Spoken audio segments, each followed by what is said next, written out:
రవీంద్ర భారత్ లో తెలంగాణ సీఎం రేవంత్ రెడ్డి మాట్లాడుతున్నారు. లైవ్ లో చూద్దాం. వివిధ పెద్దలు ఈ కార్యక్రమంలో నాతో పాటు ముఖ్య అతిథులుగా పాల్గొన్న తెలంగాణ ఉప ముఖ్యమంత్రి వర్యులు మిత్రులు బట్టి విక్రమార్క గారు, మంత్రివర్గ సహచరులు పొన్నం ప్రభాకర్ గారు, మాజీ పార్లమెంట్ సభ్యులు, మంత్రివర్యులు, అదేవిధంగా కాంగ్రెస్ పార్టీ అధ్యక్షులు వి హనుమంతరావు గారు, మాజీ మంత్రివర్యులు షబ్బీర్ అలీ గారు, మిత్రులు వేం నరేందర్ రెడ్డి గారు, హరకర వేణుగోపాలరావు గారు, ఇక్కడికి విచ్చేసిన వీరశైవ లింగాయత్ సోదరులందరికీ కూడా బసవన్న జయంతి ఉత్సవ శుభాకాంక్షలు.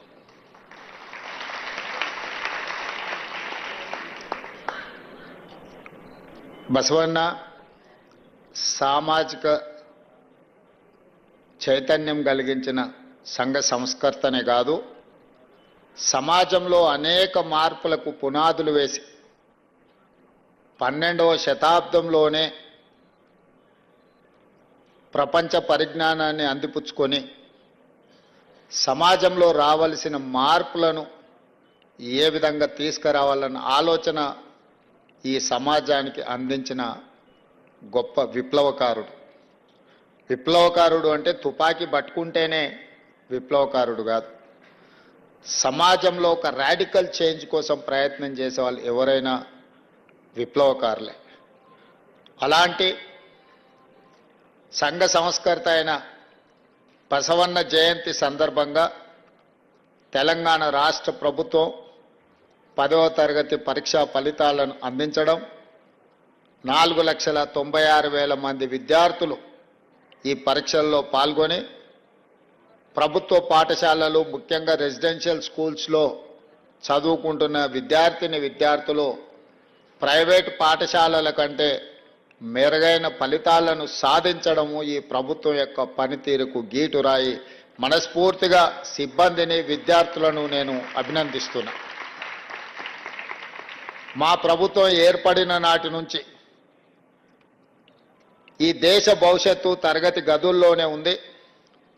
ఈ దేశంలో సమూలమైన మార్పు రావాలి అంటే ప్రతి వాడికి నాణ్యమైన విద్యను అందించాలి అనే ఆలోచన లక్ష్యంతోని, బసవన్న స్ఫూర్తితోని మా ప్రభుత్వం పనిచేస్తుంది. మీకు అందరికీ తెలుసు, కన్యాకుమారి నుంచి కశ్మీర్ వరకు 150 రోజులు 4,000 కిలోమీటర్లు మండు టెండల్లో, మంచు కొండల్లో మన నాయకుడు రాహుల్ గాంధీ గారు పాదయాత్ర చేస్తున్న సందర్భంలో ప్రతిరోజు సాయంత్రం ఆ రోజంతా వారు నడిచి ప్రజలలో మమేకమై ప్రజలు తెలియజెప్పిన అంశాలను వారు విని ప్రతిరోజు సాయంత్రం వారు ఒక 15-20 నిమిషాలు ప్రజలతో మాట్లాడేవాడు. ప్రతిరోజునే ఆ ప్రసంగాన్ని దాదాపుగా 150 రోజులు నిశ్చితంగా గమనించిన.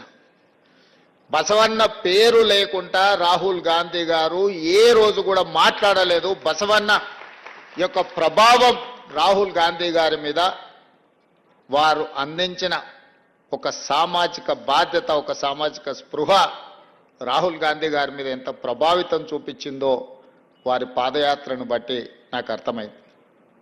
ఈ సమాజం మీద 12వ శతాబ్దంలోనే దాదాపుగా 900 సంవత్సరాల క్రితమే సమాజాన్ని పట్టి పీడిస్తున్న అవలక్షణాలను, అనవసరమైన సమస్యలన్నిటిని కూడా తొలగించుకోవాలని, అది కుల వివక్ష కావచ్చు, మత వివక్ష కావచ్చు, లింగ వివక్ష కావచ్చు, అస్పృశ్యత, అంటరానితనం కావచ్చు, వీటన్నిటిని రూపుమాపాలి, సమాజాన్ని నిర్మించాలి.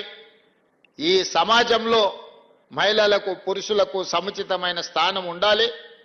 ముఖ్యంగా దళితులకు, గిరిజనులకు ఎలాంటి అన్యాయం జరగకూడదు, దేవాలయాలలోకి వాళ్లకు ప్రవేశం ఉండాలి అని వారు ఒక స్ఫూర్తిని, ఒక విధానాన్ని మనకు అందించారు.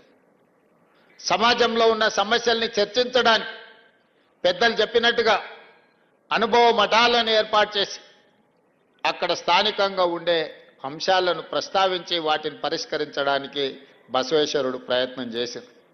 పెద్దలు చెప్పినట్టుగా ఆ స్ఫూర్తితోనే స్థానిక సంస్థలు కావచ్చు, అదేవిధంగా శాసనసభ వ్యవహారాలు కావచ్చు, పార్లమెంటరీ వ్యవస్థ కావచ్చు. ఈరోజు గ్రామాలలో జరిగిన చర్చలు, గ్రామ సభలలో జరిగిన చర్చలు, గ్రామాలలో ప్రజలు వెలుబుచ్చిన, ప్రజలు అనుభవిస్తున్న సమస్యల్ని చర్చించడానికి పంచాయతీరాజ్ పార్లమెంటరీ వ్యవస్థ ఈరోజు మనం తెచ్చుకున్నాం. దానికి స్ఫూర్తి బసవేశ్వరుడే అని చెప్పి ఈరోజు మనం స్మరించుకోవాల్సిన అవసరం ఉన్నది.